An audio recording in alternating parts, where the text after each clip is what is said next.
اعوذ باللہ من الشیطان الرجیم بسم اللہ الرحمن الرحیم وَإِذْ قَالَ رَبُّكَ لِلْمَلَائِكَةِ اور جب کہا آپ کے رب نے فرشتوں سے انی جاعل بے شک میں رب بنانے والا ہوں فی الارض خلیفہ زمین میں اپنا ایک خلیفہ قالو ان فرشتوں نے کہا اتجعلو اے اللہ کیا تو بنائے گا فیہا اس زمین میں من یفسد فیہا جو زمین میں فساد کرے گا ویسفک الدماء اور خون بہائے گا ونحن نسبح اور ہم ہیں تیری تسبیح کرنے والے بحمدک تیری تعریف کے ساتھ ونقدس لک اور تیری پاکیزگی بیان کرنے والے ہیں قالا تو اللہ تعالیٰ نے فرمایا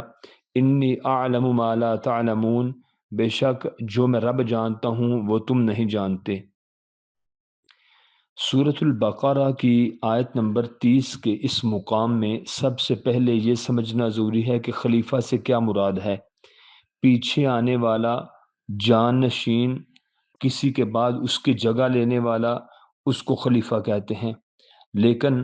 اللہ تعالیٰ نے جو فرمایا کہ آدم علیہ السلام کو میں ایک نائب بنانے والا ہوں، ایک خلیفہ بنانے والا ہوں، تو اس کا مفہوم یہ بنے گا کہ اللہ کی زمین پر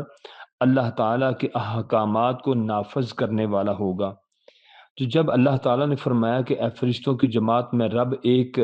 زمین میں اپنا نائب بنانے والا ہوں، اپنا ایک خلیفہ بنانے والا ہوں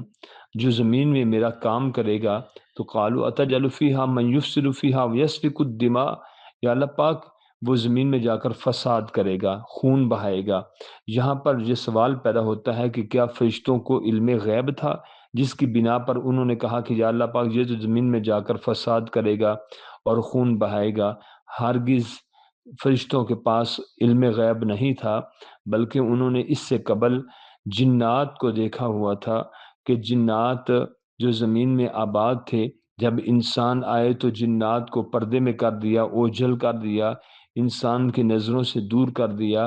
چونکہ وہ پہلے زمین میں آباد تھے، وہ فساد بھی کرتے تھے، وہ خون ریزیاں یعنی قتل و غارت بھی کرتے تھے۔ اس بنا پر جو کام پہلے جنوں نے کیا، اس کام کو دیکھا جب فرشتوں نے، تو اس کی بنیاد پر یہ بات کی کہ یا اللہ پاک تو زمین میں انسان کو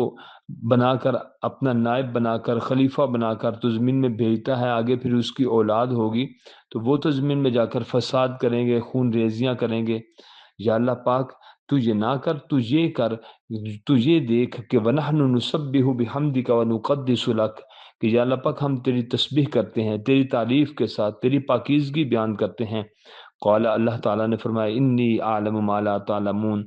جو حقیقتیں میں رب جانتا ہوں وہ تم نہیں جانتے۔ زمین و آسمان کو بنانے اور سجانے کے بعد رب کائنات نے کائنات کی اعلیٰ ترین مخلوق ملائکہ کے پرشکوہ اجتماع میں پورے جلال اور کمال کے ساتھ حضرت آدم علیہ السلام کی تخلیق اور خلافت کا اعلان فرمایا۔ کتنا احترام اور مقام ہے جناب آدم علیہ السلام کا کہ اللہ تعالیٰ نے انہیں اپنے ہاتھ سے پیدا کیا، اس کو بہترین سانچے میں استوار فرمایا،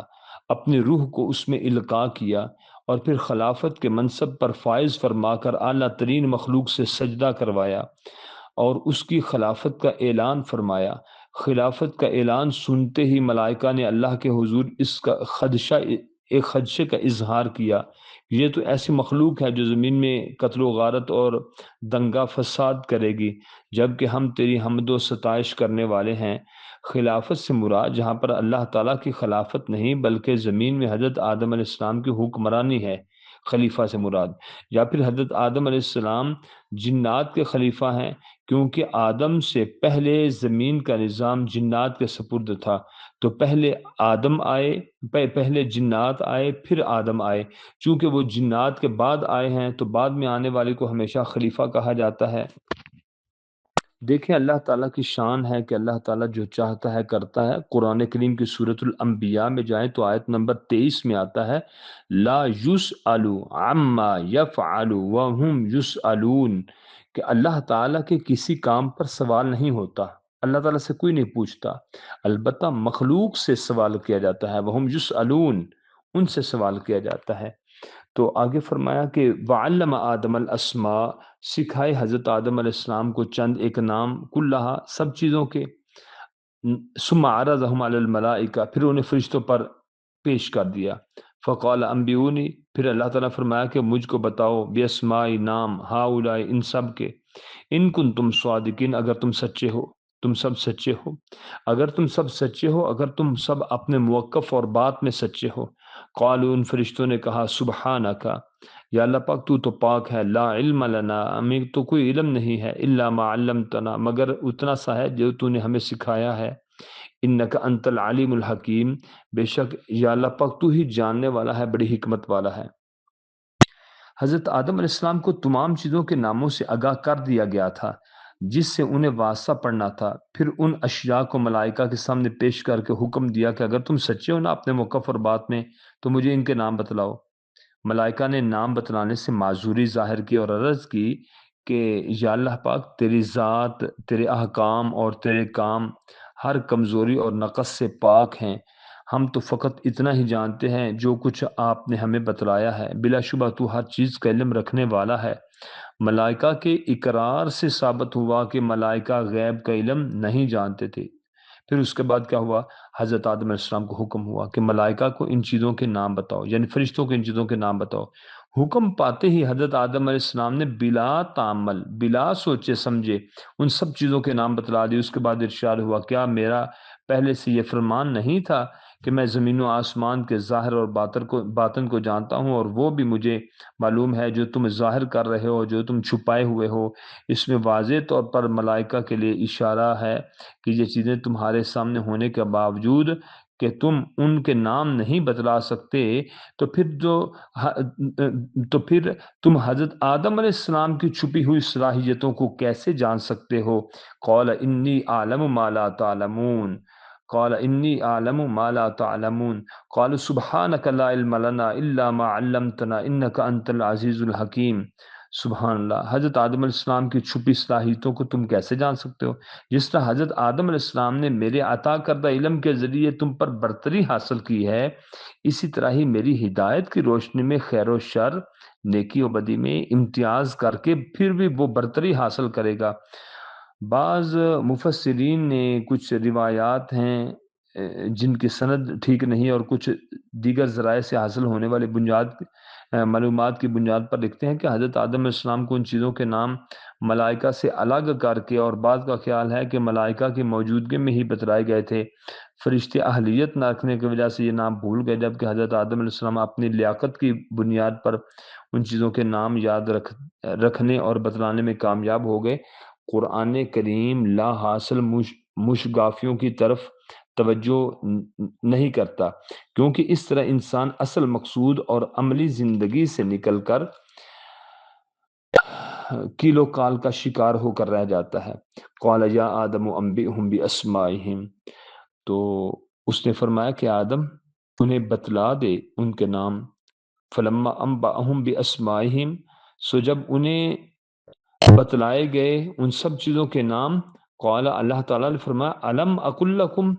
اے فرشتوں کیا میں رب نے نہیں کہا تھا تمہیں، انی عالم غیب السماوات والارض،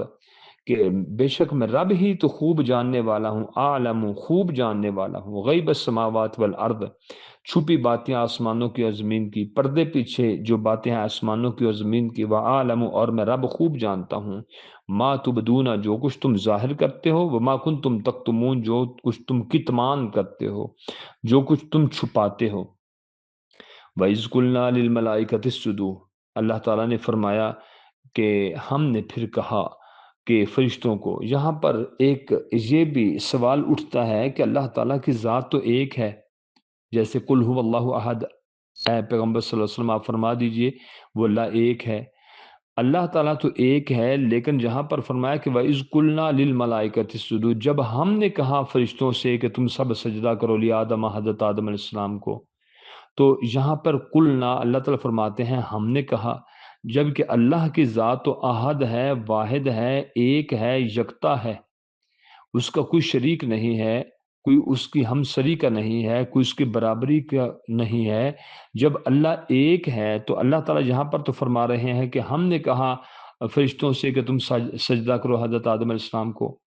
تو کلنا کا معنی ہم نے کہا، یعنی اللہ تعالیٰ نے اپنی ذات کے لیے جمع کا لفظ کیوں بولا جبکہ اللہ کی ذات تو ایک ہے؟ اس کا جواب یہ ہے کہ اللہ تعالیٰ کا یہ شاہانہ انداز ہے، جیسے بادشاہ ہوتا ایک ہے،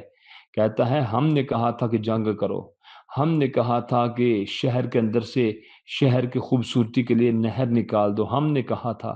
بادشاہ ہوتا ایک ہے لیکن اپنے لیے وہ ہم کا لفظ استعمال کر کے شاہانہ انداز کو اپناتا ہے۔ اللہ تعالیٰ کی ذات کا بھی شاہانہ انداز ہے کہ وَإِذْ قُلْنَا لِلْمَلَائِكَةِ اسْجُدُوا لِآدَمَ، کہ جب ہم نے کہا فرشتوں سے کہ تم سب سجدہ کرو حضرت آدم علیہ السلام کو، فسجدوا، پس سب نے سجدہ کیا الا ابلیسا، مگر ابلیس نے یعنی شیطان نے سجدہ نہ کیا، ابا اس نے انکار کیا، واستکبر اس نے تکبر کیا، وکان من الکافرین اور وہ ہو گیا کافروں میں سے۔ کافر کا لفظی معنی ہوتا ہے انکار کرنے والا۔ یہاں پر یہ بات ذہن میں رکھیں کہ سورۃ الاعراف کی آیت نمبر 12 میں آتا ہے کہ شیطان کو جب اللہ پاک نے پوچھا نا کہ تو نے سجدہ کیوں نہیں کیا، اس نے کہا انا خیر منہ، میں اس آدم سے بہتر ہوں، خلقتنی من نارن، تو نے مجھے بنایا آگ سے، وخلقتہ من طین، اور اس آدم کو بنایا مٹی سے۔ یہاں پر ایک علمی نکتہ سمجھے، انسانیت کی تاریخ کا سب سے پہلا گناہ حضرت آدم علیہ السلام سے انسانیت شروع ہو رہی ہے نا، تو تاریخ انسانیت کا سب سے پہلا گناہ یہ ہے کہ میں اس سے بہتر ہوں۔ آج ہمیں بھی تکبر چھوڑ دینا چاہیے، یہ کہنا فلاں بندہ تو نمازیں پڑھتا ہے لیکن ہم جی اس سے بھی بہتر ہیں، یہ تو بات شیطان نے کہی تھی۔ سورۃ الاعراف آیت نمبر 12، انا خیر منہ خلقتنی من نار وخلقتہ من طین، میں آدم سے بہتر ہوں، تو نے مجھے تو آگ سے پیدا کیا، اسے مٹی سے پیدا کیا۔ ایک مقام پر آتا ہے کہ نکلنے لگا نا آسمانوں سے، سورۃ صاد کی آیت نمبر 82 میں آتا ہے کہ شیطان نے کہا قال فبعزتی کا، کہنے لگا یا اللہ پاک تیری عزت کی قسم، لأغوینہم اجمعین، میں دنیا میں جا کر سارے جہان کے لوگوں کو گمراہ کر دوں گا۔ آج شیطان اپنی بات پر کافی حد تک سچا ہے۔ آج دیکھیں دنیا میں 8 ارب آبادی ہے، 2 ارب تعداد بھی پوری نہیں بنتی مسلمانوں کی، 6 ارب دنیا میں اس وقت وہ ہیں جنہوں نے اللہ کا اور اللہ کے رسول صلی اللہ علیہ وسلم کا کلمہ ہی نہیں پڑھا، انکار کیا ہوا ہے اسلام کا، منکر ہیں، کافر ہیں۔ تو شیطان کتنی کامیابی کے ساتھ چلتا چلا آ رہا ہے۔ اس نے کہا یا اللہ پاک تیری عزت کی قسم، لأغوینہم اجمعین، میں تمام جہان کے لوگوں کو گمراہ کر دوں گا۔ اس کے بعد اللہ تعالیٰ فرماتے ہیں وَقُلْنَا یا آدم اسکن، اور ہم نے کہا کہ اے آدم تو رہ، سکونت اختیار کر، سکینت اختیار کر، تو رہ، انتا، اے آدم علیہ السلام، تو بھی، وزوجوکا، اور تیری بیوی بھی، تیری زوجہ بھی، وزوجک الجنہ، اور تیری بیوی بھی جنت میں رہے، وَقُلَا، تم دونوں کھاؤ، منہا، اس سے یعنی اس جنت سے کھاؤ، راغدن، وافر کھاؤ، با فراغت کھاؤ، زیادہ سے زیادہ کھاؤ، حیث شئتما، تم جہاں سے چاہو، لیکن ولا تقربا هذه الشجرۃ، لیکن اس درخت کے قریب نہ جانا، فتکونا من الظالمین، ورنہ آپ ہو جاؤ گے ظالموں میں سے۔ اس آیت مبارکہ میں یہ اللہ تعالیٰ کا فرمان مبارک ہے کہ اے آدم تو بھی، تیری بیوی بھی جنت میں رہو، وہاں سے جہاں دل چاہے کھاؤ، جتنا چاہو کھاؤ، جو مرضی کھاؤ، لیکن تمہاری ایک آزمائش ہے کہ اس درخت کے قریب نہ جانا۔ اس درخت کے اگر قریب جاؤ گے، کھاؤ گے، تو پھر کیا ہوگا؟ تم ظالموں میں سے ہو جاؤ گے۔ اللہ تعالیٰ کا یہ فرمان کہ اے آدم تو اور تیری بیوی جنت میں قیام کرو، اور اس درخت کے سوا تم جو چاہو کھا پی سکتے ہو، ہاں اگر تم اس کے قریب چلے گئے تو ظالموں کے ساتھ میں شامل ہو جاؤ گے۔ جنت میں رکھنے کی یہ حکمت معلوم ہوتی ہے کہ حضرت آدم علیہ السلام اور ان کی زوجہ جنت کی سہولتوں، بہاروں اور نعمتوں کو اچھی طرح دیکھ لیں اور ان سے لطف اندوز ہو لیں، تاکہ دنیا کی عارضی نعمتوں کو جنت کے مقابلے میں خاطر میں نہ لائیں، اور دوبارہ یہاں آنے کے لیے پھر کوشش کریں گے۔ دنیا میں جا کے پھر وہ دعا کریں گے کہ ربنا ظلمنا انفسنا وان لم تغفر لنا وترحمنا لنکونن من الخاسرین۔ چونکہ انہوں نے پہلے جنت کو دیکھا ہوگا، اس لیے وہ رہیں گے تو دنیا میں، لیکن وہ کوشش دوبارہ کریں گے پھر جنت میں آنے کی۔ جب جنت میں آنے کی کوشش کریں گے تو وہ زیادہ سے زیادہ نیک اعمال کریں گے۔ شاید یہ اس لیے بھی موقع دیا گیا کہ وہ آسمانی نظام کا براہ راست مشاہدہ کر لیں، تاکہ بحیثیت خلیفہ زمین کے انتظامات کرنے میں انہیں سہولت رہے۔ بطور آزمائش اس درخت سے اس لیے منع کیا گیا کہ وہ اللہ تعالیٰ کے منع کردہ امور سے بچنے کی تربیت پائیں اور غلطی ہونے کی صورت میں معذرت خواہانہ رویہ اختیار کریں۔ اس میں یہ بھی حکمت ہو سکتی ہے کہ انہیں شیطان کی عداوت اور دشمنی کا مزید مشاہدہ ہو جائے کہ دنیا میں جا کر شیطانی اثرات و حرکات سے بچنے کی ہر ممکن کوشش کرنی ہے اور ہر وقت کوشش کرنی ہے۔ فَأَزَلَّهُمَ الشَّيْطَانُ عَنْهَا، پھر ان دونوں کو پھسلا دیا شیطان نے اس سے، یعنی کس سے پھسلا دیا؟ جنت کے اس مقام سے جہاں وہ رہتے تھے۔ فَأَخْرَجَهُمَا، پھر نکلوا دیا ان دونوں کو، مِمَّا كَانَا فِيهِ، جس میں وہ دونوں رہتے تھے، جس میں وہ دونوں تھے۔ وَقُلْنَا اهْبِطُوا، اور ہم نے کہا کہ تم اتر جاؤ، بَعْضُكُمْ لِبَعْضٍ عَدُوٌّ، تمہارا بعض کا دشمن ہوگا۔ وَلَكُمْ فِي الْأَرْضِ مُسْتَقَرٌّ وَمَتَاعٌ إِلَىٰ حِینٍ، اب تمہارے لیے زمین میں کچھ ٹھکانہ اور فائدہ ہوگا ایک مدت تک۔ حکم تھا کہ اے آدم تم دونوں نے اس درخت کے قریب نہیں جانا، اس کے باوجود انہوں نے درخت کا پھل کھا لیا۔ بعض لوگ کہتے ہیں کہ اس سے مراد گندم کا دانہ تھا، لیکن وضاحت نہیں، بس اتنا آیا کہ هذه الشجرہ، اس درخت کے، ولا تقربا هذه الشجرہ، اس درخت کے قریب نہ جانا۔ اس طرح حضرت آدم علیہ السلام اور ان کی زوجہ کو بالآخر شیطان پھسلانے میں کامیاب ہوا، جس کی پاداش میں حضرت آدم علیہ السلام اور حضرت حوا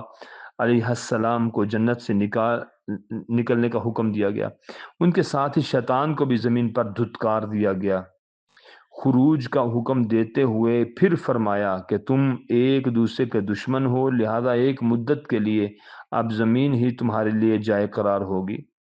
سورۃ الاعراف کی جب ہم آیت نمبر 199-90 میں جاتے ہیں تو اس بات کی وضاحت ہوتی ہے کہ حضرت حوا کو حضرت آدم علیہ السلام سے ہی پیدا کیا گیا تھا۔ حضرت آدم علیہ السلام شیطان کے پھسلاوے میں آ کر اللہ تعالیٰ کا حکم بھول گئے اور اس درخت سے نہ بچ سکے۔ یہ واقعہ بیان فرما کر شیطان کے ہتھ کنڈوں اور اس کے خوشنما مغالطوں سے بچنے کا حکم دیا گیا، لیکن اس کے باوجود آدم کے بیٹے بیٹیاں شیطان کی فریب کاریوں میں مبتلا ہوتے رہیں گے۔ ان سے وہی خوش نصیب بچ سکیں گے جنہوں نے اپنے باپ حضرت آدم علیہ السلام اور اپنی والدہ حضرت حوا کے واقعے کو پوری غیرت کے ساتھ ذہن میں رکھا اور شیطان کو اپنا دشمن سمجھا ہوگا۔ حدیث میں آتا ہے، رسول اللہ صلی اللہ علیہ وسلم نے فرمایا، وَنَسِیَ آدَمُ فَنَسِیَتْ ذُرِّیَّتَهُ، حضور نے فرمایا کہ حضرت آدم علیہ السلام بھی بھول گئے تھے، ان کی اولاد بھی بھولتی رہے گی۔ آدم سے خطا ہوئی، ان کی اولاد بھی خطا کرتی رہے گی۔ یہ ترمذی شریف میں حدیث آتی ہے۔ لیکن قرآن کریم کے ایک اور مقام پر آتا ہے، اللہ تعالیٰ فرماتے ہیں کہ جب حضرت آدم علیہ السلام کو نے پھل کھایا، ماں حوا علیہ السلام نے بھی پھل کھایا، قرآن کریم میں آتا ہے کہ ان دونوں کے کپڑے اتر گئے اور قرآن کریم نے فرمایا کہ وَطَفِقَا يَخْصِفَانِ عَلَيْهِمَا مِن وَرَقِ الْجَنَّةِ، وہ اپنے اوپر جنت کے پتے چپکانے لگے، جیسے کیلے کا درخت ہوتا ہے اس کے پتے لمبے چوڑے ہوتے ہیں، تو اس طریقے سے جو جنت کے درختوں کے پتے تھے وہ اٹھا کے اپنے شرمگاہ پہ لگاتے رہے۔ وَطَفِقَا يَخْصِفَانِ عَلَيْهِمَا مِن وَرَقِ الْجَنَّةِ، وہ دونوں چپکانے لگے اپنے شرمگاہ پر جنت کے پتے۔ ایک بات آج بہت علمی نکتہ ذہن میں رکھیں، وہ یہ ہے کہ آج ہمارا کوئی دشمن ہو تو ہم بسا اوقات اس کو معاف کر دیتے ہیں، لیکن جو ہمارے ماں باپ کا دشمن ہو اکثر معاف کر بھی دیتے ہیں، بعض اوقات نہیں بھی کرتے۔ اور جو ماں باپ کے کپڑے اتروا کے ان کو ننگا کر دے تو کیا ہم چاہیں گے کہ ہم ان کو معاف کریں؟ کبھی بھی نہیں، کہ انہوں نے ہمارے ماں باپ کی عزت کو چیلنج کیا، عزت کو ذلت میں تبدیل کیا۔ تو حضرت آدم علیہ السلام، ماں حوا علیہ السلام، ان دونوں کے کپڑے کس نے اتروائے؟ جنت کے لباس اتر گئے، اور قرآن کریم کی آیت مبارکہ کے وطافقہ یخصفان علیہما من ورق الجنہ، وہ جنت کے پتے چپکانے لگے۔ جو دشمن ہمارا ہو ہم نظر انداز بھی کر سکتے ہیں، جو ماں باپ کا دشمن ہو ہم اس کو معاف نہیں کرتے۔ تو شیطان تو ہمارا ازلی دشمن ہے، وہ اللہ کا منکر ہے، اللہ کی ذات کو چیلنج کرنے والا ہے، اور کہنے لگا کہ لَأُغْوِيَنَّهُمْ أَجْمَعِينَ، کہ میں تمام جہان کے لوگوں کو میں گمراہ کر دوں گا، الا عبادک منہم المخلصین، لیکن اللہ کے خالص بندوں پر بس نہیں چلے گا، بقیہ ہر بندے کو وہ گمراہ کرے گا۔ آگے حضرت آدم علیہ السلام کے بارے میں قرآن کریم نے فرمایا کہ فَتَلَقَّىٰ آدَمُ مِن رَبِّهِ كَلِمَاتٍ، سبحان اللہ، حضرت آدم علیہ السلام نے پھر سیکھ لیے، پھر سیکھ لیے حضرت آدم علیہ السلام نے من ربہ، اپنے رب سے، اپنے نہایت ہی رحیم اور کریم رب سے، کلمات، چند کلمات سیکھ لیے۔ ایک اور بہت خوبصورت معنی اس کا ہوگا فتلقى آدم من ربہ کلمات، بس سیکھ لیے حضرت آدم علیہ السلام نے اپنے رب سے چند کلمات توبہ سیکھ لیے، فتاب علیہ، پھر اس نے توجہ فرمائی اس پر، اللہ تعالیٰ کی ذات نے، یعنی کہ انہ هو التواب الرحیم، بے شک اس اللہ کی شان ربوبیت اور الوہیت یہ ہے، اللہ تعالیٰ کی شان ستاری و غفاری یہ ہے۔ اللہ تعالیٰ نے اپنی قدرت کاملہ اور حکمت بالغہ سے اپنے پیغمبر کی توبہ کو قبول فرمایا، اس لیے قبول فرمایا کہ انہ هو التواب الرحیم، بے شک اس اللہ کی ذات کی ہی یہ شان ہے کہ وہ خوب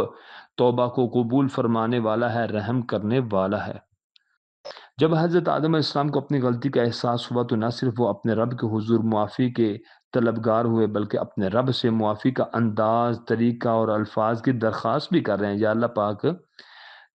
مجھ سے خطا ہوئی ہے، تیرا بے پایہ کرم ہے، مجھے معاف کر دے،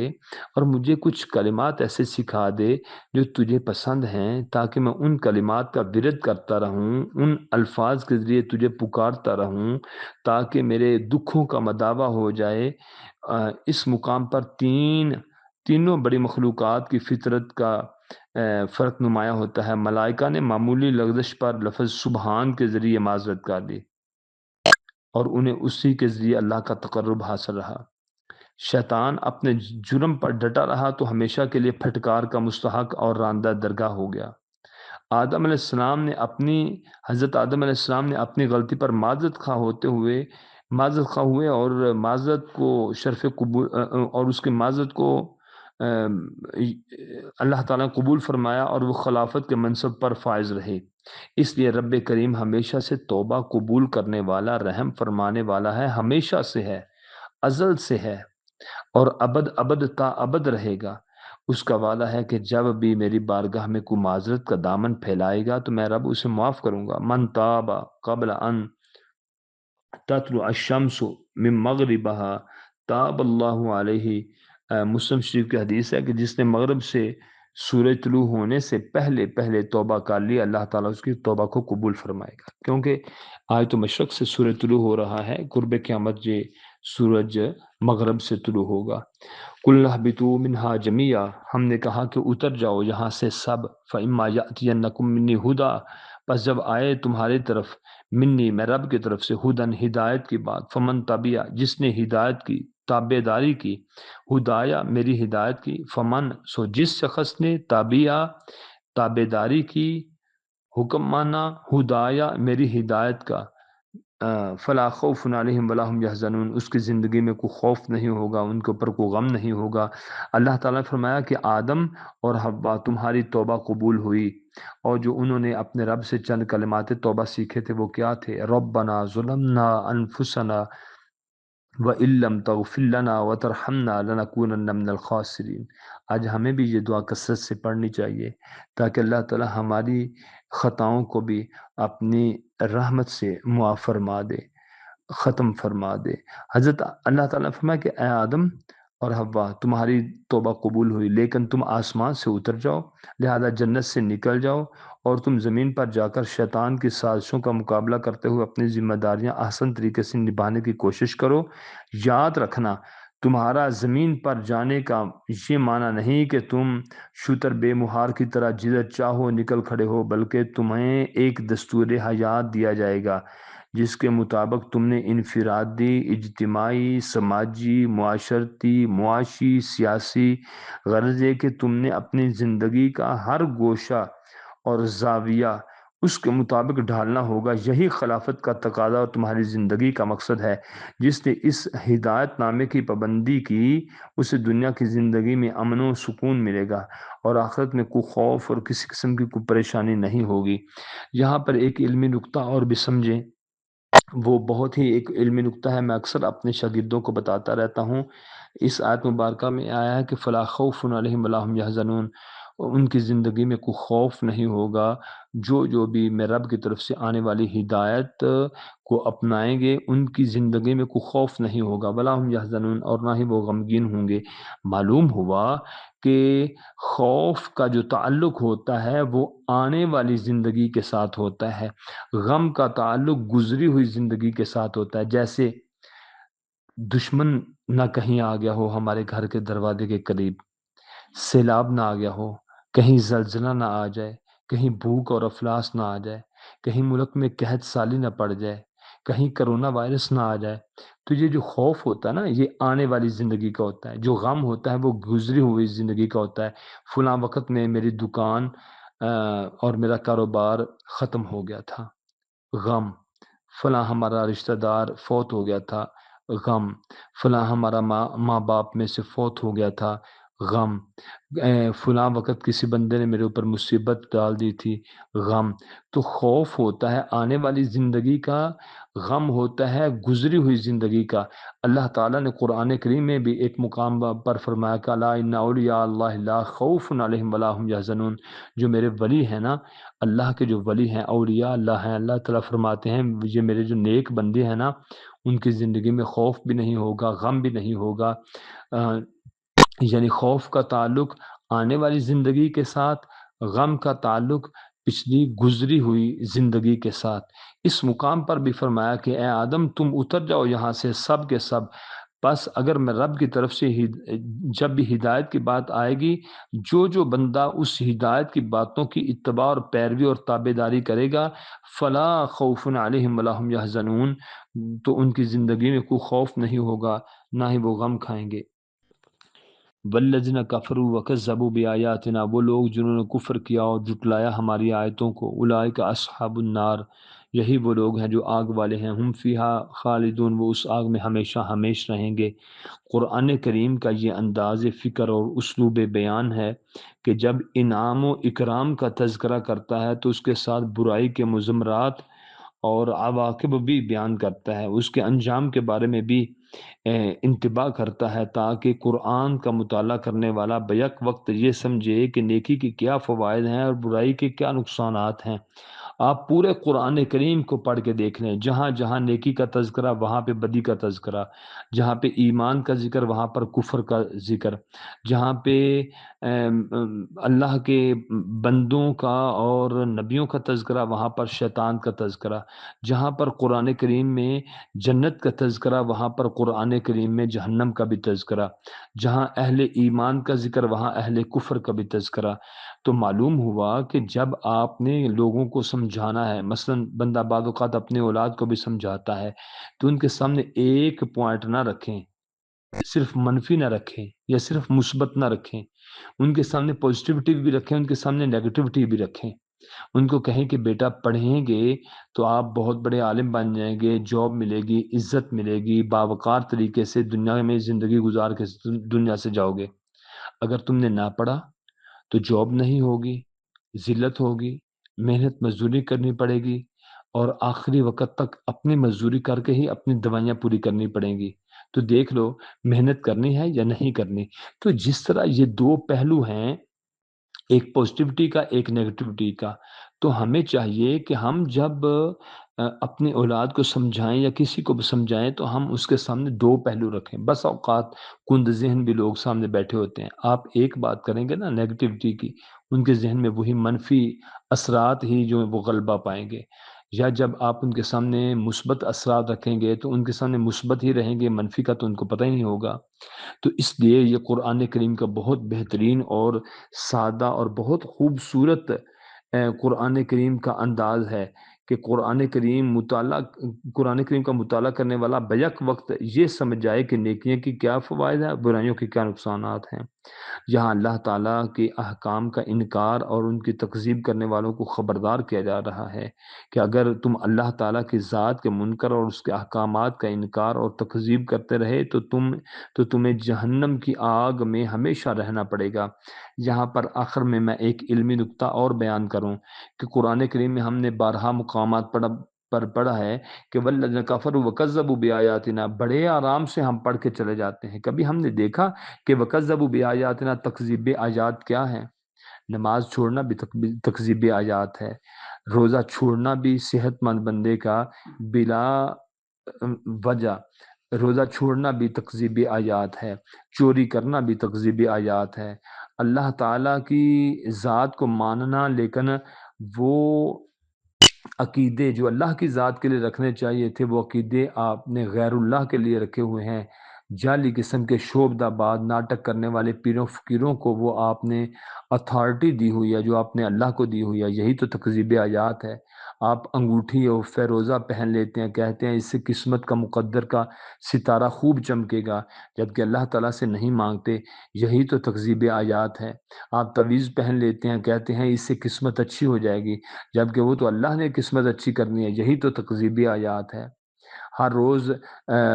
دیکھتے ہیں اخباروں کو، ہر ہفتے بعد سنڈے میگزین دیکھتے ہیں، اس میں لکھا ہوتا ہے آپ کا ہفتہ کیسا گزرے گا، آپ کا مہینہ کیسا گزرے گا، آپ کا سن 2026 سن 2027 کیسا گزرے گا۔ ان چیزوں پر ایمان ہے، اللہ کی ذات پر ایمان نہیں ہے، یہی تو تکذیبی آیات ہے۔